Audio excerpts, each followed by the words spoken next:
Saptarishi YouTube channel ਦੇਖ ਰਹੇ ਦਰਸ਼ਕਾਂ ਨੂੰ ਪਿਆਰ ਭਰੀ ਸਤਿ ਸ੍ਰੀ ਅਕਾਲ। ਪਿਆਰੇ ਦਰਸ਼ਕੋ, ਮੈਂ ਅੱਜ ਫੇਰ ਸਾਡੇ ਲੇਖ ਸਾਡਾ ਮਾਣ ਪ੍ਰੋਗਰਾਮ ਲੈ ਕੇ ਹਾਜ਼ਰ ਹਾਂ। ਇਸ ਪ੍ਰੋਗਰਾਮ ਦੇ ਵਿੱਚ ਅਸੀਂ ਮਾਣਮੱਤੀਆਂ ਸ਼ਖਸੀਅਤਾਂ ਨੂੰ ਤੁਹਾਡੇ ਸਨਮੁਖ ਕਰਦੇ ਰਹਿੰਦੇ ਹਾਂ, ਜਿਨ੍ਹਾਂ ਨੇ ਪੰਜਾਬੀ ਸਾਹਿਤ, ਹਿੰਦੀ ਸਾਹਿਤ, ਸੰਸਕ੍ਰਿਤ ਸਾਹਿਤ ਜਾਂ ਸਾਹਿਤ ਦੇ ਕਿਸੇ ਵੀ ਖੇਤਰ ਵਿੱਚ ਆਪਣਾ ਵਡਮੁੱਲਾ ਯੋਗਦਾਨ ਪਾਇਆ ਹੈ। ਉਹਨਾਂ ਸ਼ਖਸੀਅਤਾਂ ਨੂੰ ਮੈਂ समय-समय ਤੇ ਤੁਹਾਡੇ ਸਨਮੁਖ ਕਰਵਾਉਂਦਾ ਰਹਿੰਦਾ ਹਾਂ। ਅੱਜ ਇਸ ਮਾਣਮੱਤੀ ਸ਼ਖਸੀਅਤ ਸਾਡੇ ਨਾਲ ਮੌਜੂਦ ਨੇ ਪ੍ਰੋਫੈਸਰ ਜਗਦੀਸ਼ ਸਿੰਘ ਬਾਲ ਜੀ, ਜੋ ਸਾਡੇ ਪੰਜਾਬ ਯੂਨੀਵਰਸਿਟੀ ਚੰਡੀਗੜ੍ਹ ਦੇ ਸੰਸਕ੍ਰਿਤ ਵਿਕਾਸ ਕੇਂਦਰ ਹੁਸ਼ਿਆਰਪੁਰ ਦੇ ਸੇਵਾ ਮੁਕਤ ਪ੍ਰੋਫੈਸਰ ਨੇ। ਇਹਨਾਂ ਨੂੰ ਮੈਂ ਇੱਥੇ ਪਹੁੰਚਣ ਤੇ ਜੀ ਆਇਆਂ ਆਖਦਾ। ਭਾਈ ਸਾਹਿਬ ਸਤਿ ਸ਼੍ਰੀ ਅਕਾਲ। ਨਮਸਕਾਰ। ਭਾਈ ਸਾਹਿਬ ਨਾਲ ਇਹਨਾਂ ਦੀ ਜ਼ਿੰਦਗੀ ਸੰਬੰਧੀ, ਇਹਨਾਂ ਦੇ ਅਧਿਐਨ ਤੇ ਅਧਿਆਪਨ ਸੰਬੰਧੀ, ਇਹਨਾਂ ਲੰਮਾ ਸਮਾਂ ਅਧਿਆਪਨ ਦਾ ਕਾਰਜ ਕੀਤਾ ਹੈ, ਇਹਨਾਂ ਸੰਬੰਧੀ ਅਸੀਂ ਵਿਚਾਰ ਚਰਚਾ ਕਰਾਂਗੇ। ਭਾਈ ਸਾਹਿਬ, ਤੁਸੀਂ ਹੁਸ਼ਿਆਰਪੁਰ ਦੇ ਸੰਸਕ੍ਰਿਤ ਵਿਕਾਸ ਸੇਵਾ ਕੇਂਦਰ ਹੈ ਜਿਹੜਾ, ਉਸ ਤੋਂ ਸੇਵਾ ਮੁਕਤ ਹੋਏ ਹੋ। ਤੁਹਾਨੂੰ ਸੰਸਕ੍ਰਿਤ ਪੜ੍ਹਾਉਣ ਦਾ ਇੱਕ ਲੰਮਾ ਤਜਰਬਾ ਰਿਹਾ ਹੈ, ਇਸ ਸੰਬੰਧੀ ਤੁਸੀਂ ਕੀ ਕਹਿਣਾ ਚਾਹੁੰਦੇ ਹੋ? मैं 1974 में जी होशियारपुर के विश्वेश्वरानंद विश्वबंधु संस्कृत एवं भारतीय अनुशीलन संस्थान, जो कि पंजाब यूनिवर्सिटी का है जी अपना, उसमें एज ए अध्यापक वहाँ नियुक्त हुआ था जी। और तब से मैं 2005 तक वहाँ पर अध्यापन कार्य करता रहा जी। मैं आरंभ में एज ए लेक्चरर अपॉइंट हुआ था जी, और मैं प्रोफेसर और चेयरमैन रिटायर हुआ जी। इस बीच में छात्रों को पढ़ाने के अलावा जो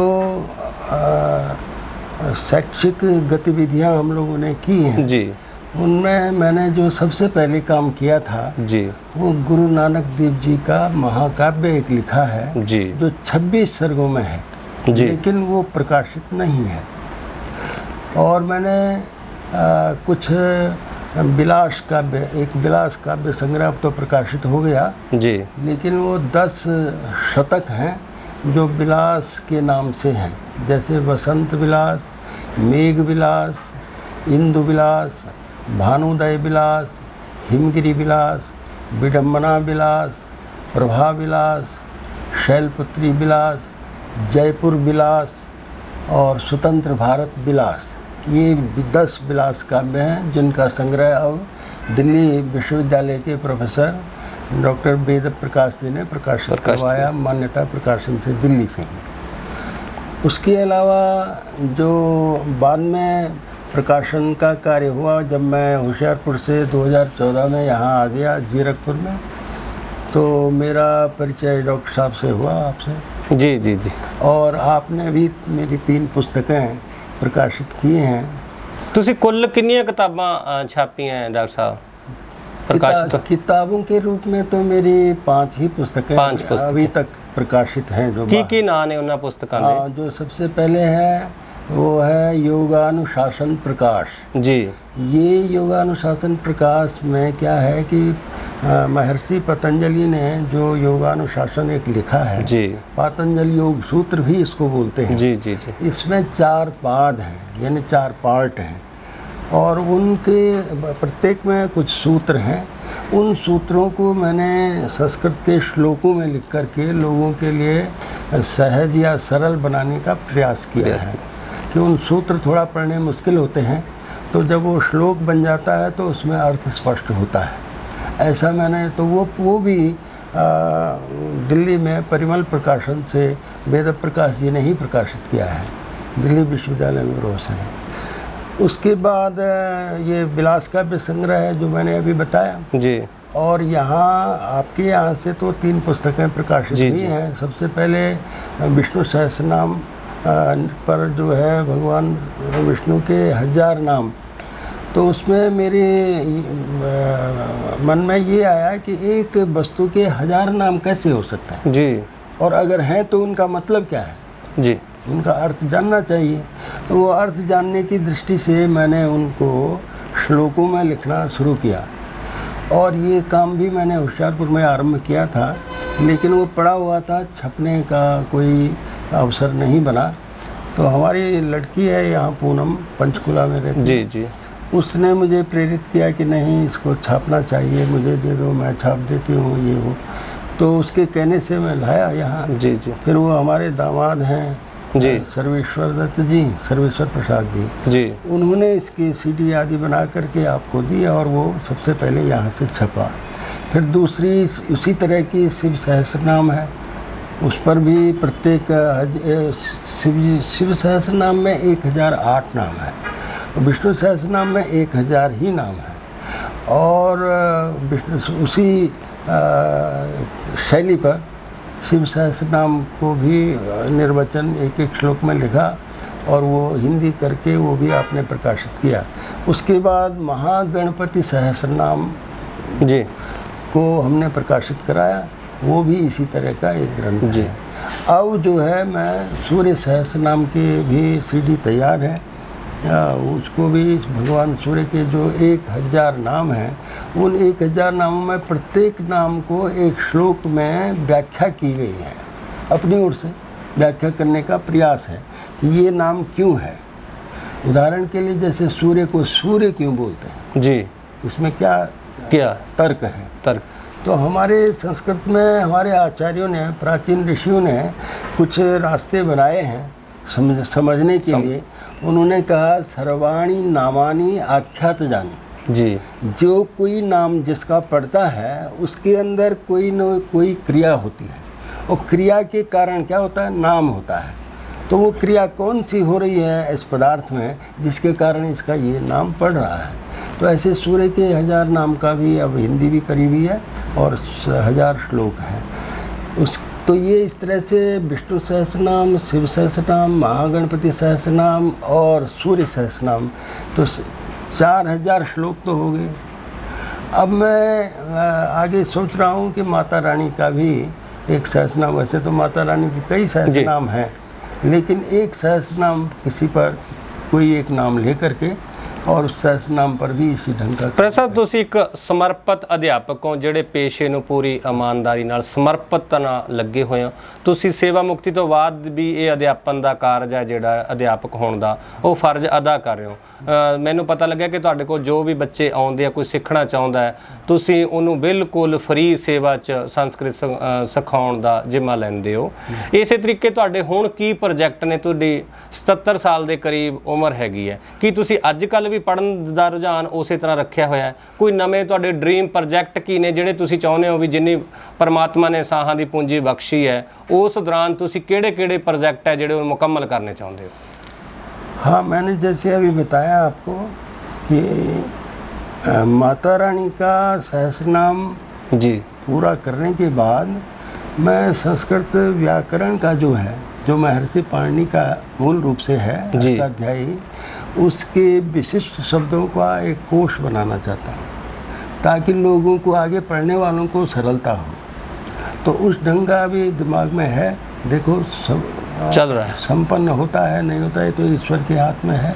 आप पढ़ते रहते हो? हाँ, मुझे पढ़ने के बिना तो रह नहीं सकता वो तो जीवन के साथ जुड़ ही गया है, जुड़ ही गया। हाँ, तो पढ़ाई तो करना। लोग आते हैं, अब यहाँ लुधियाना में एक एडिशनल कमिश्नर थे जी, कस्टम में, हाँ, सोमेश तिवारी जी। तो वो अब तो उनकी ट्रांसफ़र हो गई और प्रमोट भी हो गए, कमिश्नर होके वो कानपुर चले गए। उनको संस्कृत की लगन थी, हाँ, सीखना चाहते, वो सीखना चाहते थे। वो लुधियाना से आते थे जी, और अपने साथ उनके तो फिर नौकर चाकर भी होते थे। वो नौकर चाकरों को तो दे देते थे पैसे, जाओ होटल में खाना खा लो। ओके। और मेरे साथ वो 7 घंटे बैठते थे। वाह, 7 घंटा, सुबह 10 बजे से शाम के कभी 5 बजे कभी 7 बजे तक एक आसन से बैठे। ये क्या होता है, उनको संस्कृत की लगन है, शौक है, तो उनको बड़ा भारी था। ऐसे और भी लोग जो हैं, कोई वहाँ दिल्ली से या कहीं से इधर उधर से पूछते हैं, जो सीखना चाहता है आप हाजिर हो उसके लिए, खुला दिल से, खुले डुल्ले से फ्री में, वो भी फ्री में। फ्री तो फ्री है, हम संस्कृत के लिए कोई वसूल नहीं करते। वो थोड़ा बहुत अपना निर्वाह जो है उससे हो जाता है। तो अब अधिक की तो लालसा है नहीं। जी जी, क्योंकि हमने पढ़ा हुआ है कि न वित्तेन तर्पणीयो मनुष्य, पैसे से किसी को आप छक्का नहीं सकते, रजा नहीं सकते, यानी पैसे से किसी का दिल भरता नहीं है। इसलिए जहाँ पर भर जाए वहीं उतना ही काफ़ी है।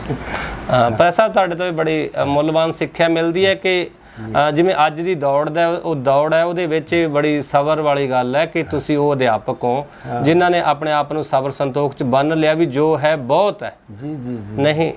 ਤੇ ਪ੍ਰੋਫੈਸਰ ਮੇਰਾ ਅਗਲਾ ਸਵਾਲ ਹੈ ਤੁਹਾਡੇ ਨਾਲ, ਜਿਵੇਂ ਸੰਸਕ੍ਰਿਤ ਭਾਸ਼ਾ ਅੱਜ ਕੱਲ੍ਹ ਉਹ ਕਿਹਾ ਜਾ ਰਿਹਾ ਵੀ ਲੋਪ ਹੋ ਰਹੀ ਹੈ, ਉਹਦਾ ਦਾਇਰਾ ਘਟ ਰਿਹਾ, ਉਹਦੇ ਪਾਠਕ ਉਹਦੇ ਬੋਲਣ ਵਾਲੇ ਰੀਡਰਸ਼ਿਪ ਘਟ ਰਹੀ ਹੈ। ਇਹਦੇ ਕੀ ਕਾਰਨ ਤੁਹਾਨੂੰ ਵੱਡੇ ਦਿਖਾਈ ਦੇ ਰਹੇ ਆ, ਜਾਂ ਇਹਦੀ ਸਾਨੂੰ ਲੋੜ ਤਾਂ ਹੈਗੀ ਹੈ? ਸਾਡੀ ਸਭ ਤੋਂ ਪੁਰਾਣੀ ਭਾਸ਼ਾ ਹੈਗੀ ਹੈ, ਇਹ ਸਾਡੇ ਇੱਥੇ ਵੇਦ ਰਚੇ ਗਏ ਆ ਇਹਨਾਂ ਭਾਸ਼ਾਵਾਂ ਦੇ ਵਿੱਚ, ਐਡੀ ਅਮੀਰ ਭਾਸ਼ਾ ਹੈ, ਇਹ ਕੀ ਕਾਰਨ ਹੈ ਇਹਦੇ ਵਿੱਚ ਇੰਨਾ ਨੁਕਸਾਨ ਹੋ ਰਿਹਾ ਜਾਂ ਘਟ ਰਹੀ ਹੈ ਇਹ? उसका कारण तो ये है कि भाषा दो तरह से अध्ययन है। जी। एक तो हम भाषा विज्ञान की दृष्टि से अध्ययन करते हैं। जी जी जी भाषा विज्ञान कहता है कि भाषा का विकास होता है, जी। भाषा खत्म नहीं होती, भाषा नदी की तरह बहती है, बहती है। वो आगे से आ रही है, आगे जा रही है। लेकिन एक दूसरा विचार है जिसमें जो संस्कृत में दिया गया है कि भाषा शुद्ध भाषा, उनका अर्थ वहाँ शुद्ध और अशुद्ध की विचार है।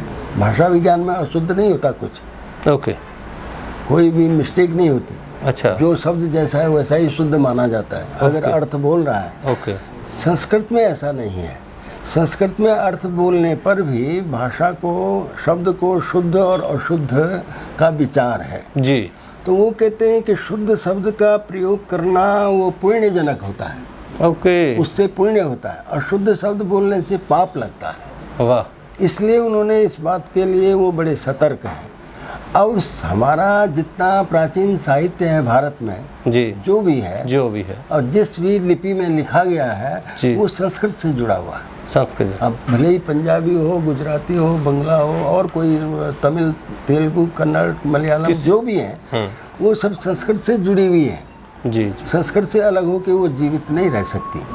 क्यों? लेकिन एक बार मुझे एक सज्जन ने जी प्रश्न किया कि भाई अब तो संस्कृत के सभी ग्रंथों का दूसरी भाषाओं में अनुवाद हो चुका है, जी, तो संस्कृत पढ़ने पढ़ाने की ज़रूरत क्या है? जी। जो ग्रंथ संस्कृत में थे उनका तर्जुमा हो गया है, अनुवाद हो चुका है प्राचीन का। तो प्राचीनों का जब अनुवाद हो गया तो अनुवाद पढ़ो। तो मैंने उनसे निवेदन किया, प्रार्थना की। मैंने कहा देखिए ऐसा आपका कथन ठीक है अपनी जगह, लेकिन जो कोई भी मूल चीज़ होती है वो मूल को आप अनुवाद से पकड़ नहीं सकते, कठिन होता है, सब जगह नहीं हो सकता, सब जगह। और मैं जिन दिनों रिसर्च कर रहा था, मैंने अपना ही उदाहरण दिया, तो मुझे उन दिनों मैंने वो मोनियर विलियम डिक्शनरी देखी कि उसमें उन्होंने क्या लिखा है, शुक्ल यजुर्वेद का मैं देख रहा था कुछ, तो उसमें लिखा था शुक्ल यजुर्वेद का, उन्होंने जो इंग्लिश वो संस्कृत टू इंग्लिश है डिक्शनरी, तो उसमें लिखा हुआ वाइट यजुर्वेद। तो मैंने कहा भाई ये वाइट यजुर्वेद अर्थ क्या हुआ? फिर मैंने कहा इन्होंने कृष्ण यजुर्वेद को क्या लिखा है, तो उन्होंने कृष्ण यजुर्वेद को लिख दिया ब्लैक यजुर्वेद।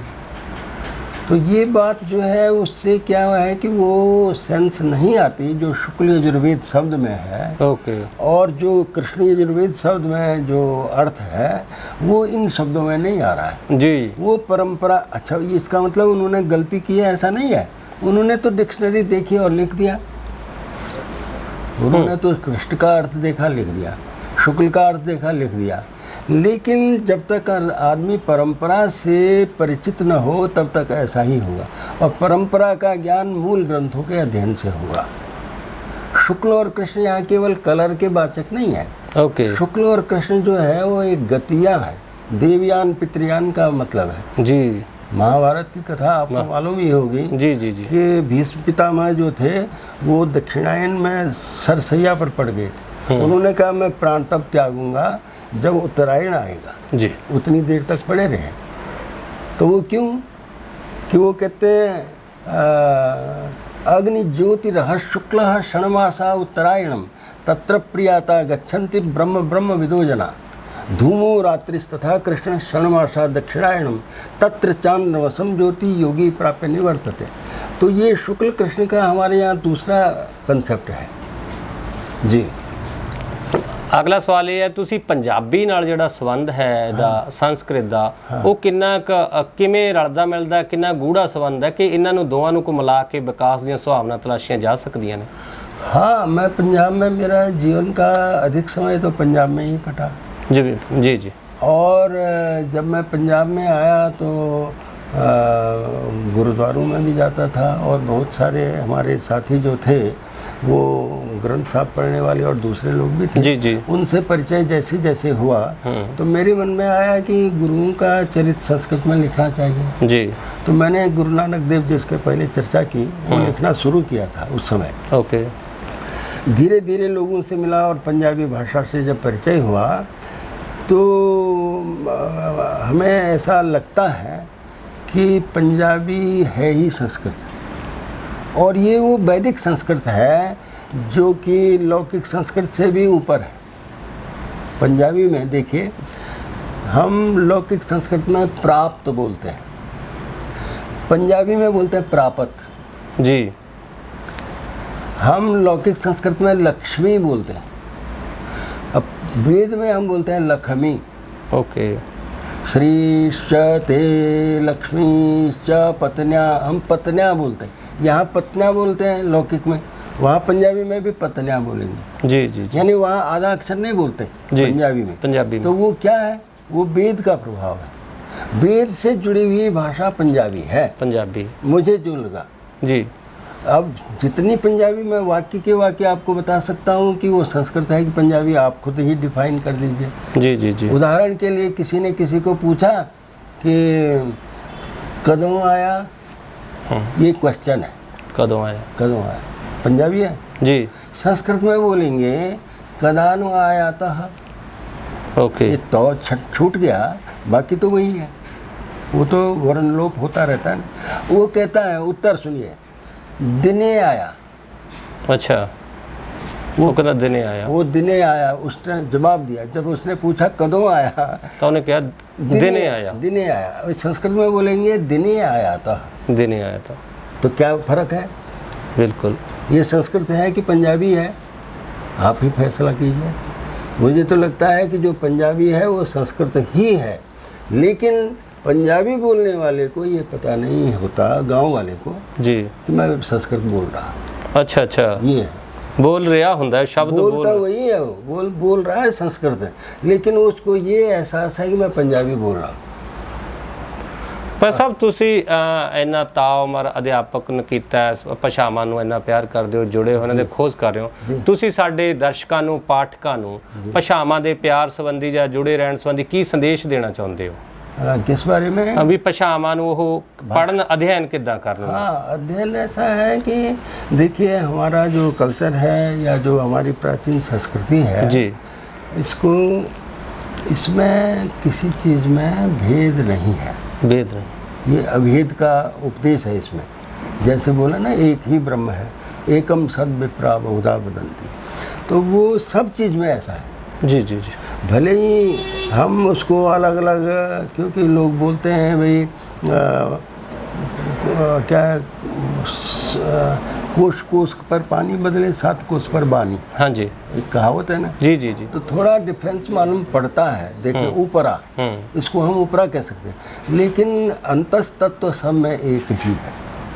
जो तत्व है वो एक ही चीज़ है, और ये एक चीज़ क्या सिखाती है कि एक दूसरे से जुड़ी हुई है। हाँ, मैं तो यहाँ तक कहता हूँ, बात पता नहीं कहाँ तक सही है, कि जो आज पाकिस्तान है जी, वो भी एक दिन हिंदुस्तान ही था। हाँ बिल्कुल। और हमारे जो व्याकरण के सबसे बड़े मूर्धन्य विद्वान जिसकी टक्कर का आज तक दुनिया में कोई हुआ नहीं है और होगा भी शायद नहीं जी, वो महर्षि पाणिनि वहीं हुआ। ओके। हाँ, उनका जन्म वहाँ हुआ था। तो हम इस सारी जो भारत भूमि है, इसमें जो भी भाषाएं हैं उन सब का सम्मान करना चाहिए, और उनको पढ़ने के जितना अधिक पढ़ सके उसको पढ़ना चाहिए। ਭਾਈ ਸਾਹਿਬ, ਤੁਹਾਡਾ ਬਹੁਤ ਬਹੁਤ ਧੰਨਵਾਦ। ਤੁਸੀਂ ਸਾਡੇ ਸਰੋਤਿਆਂ ਨੂੰ ਬੜੀ ਮੁੱਲਵਾਨ ਜਾਣਕਾਰੀ ਦਿੱਤੀ ਹੈ। ਧੰਨਵਾਦ ਭਾਈ ਸਾਹਿਬ, ਤੁਹਾਡਾ ਸ਼ੁਕਰੀਆ ਜੀ। ਬਹੁਤ ਬਹੁਤ ਧੰਨਵਾਦ।